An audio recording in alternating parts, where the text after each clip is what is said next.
Tjena alla där hemma, mitt namn är Yilwan Hamad. Många kanske känner igen mig från Malmö FF-tiderna, då jag spelade i Malmö i ungefär 7 år. Innan jag flyttade till tyska Bundesliga-klubben TSG Hoffenheim.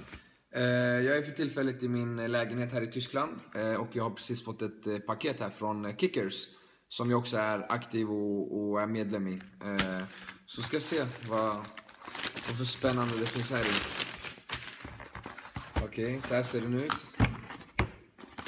Nice. Se här. Vill också tacka Kickers för att de har skickat det här till mig innan jag öppnar allting, så stort tack. Se så inte jag har missat någonting. Okej.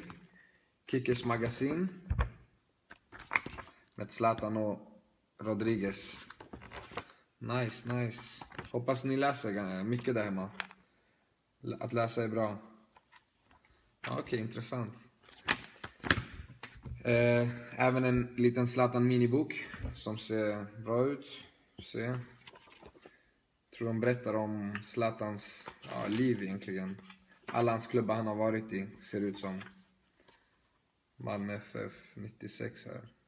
Med massa bilder också. Så, nice. De här samlade jag på när jag var yngre. Alltså det var alltid bråk om vem som fick de bästa korten. Så de här är viktiga. Ta upp den, bara kolla. Det var länge sedan. Okej. Så här ser de ut på baksidan. Jag fick Luka Modric här som jag tycker om väldigt mycket. Jag tycker det är en väldigt bra spelare faktiskt.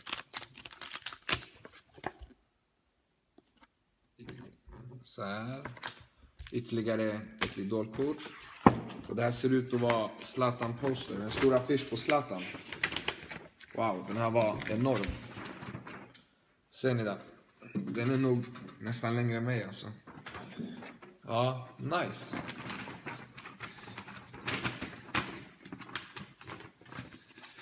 Så, än en gång, tack så mycket Kickers. Och jag hoppas alla ni där hemma har fått ett liknande paket. Om inte så prenumerera, se till att bli medlem på Kickers. Och så ses vi, ta hand om er.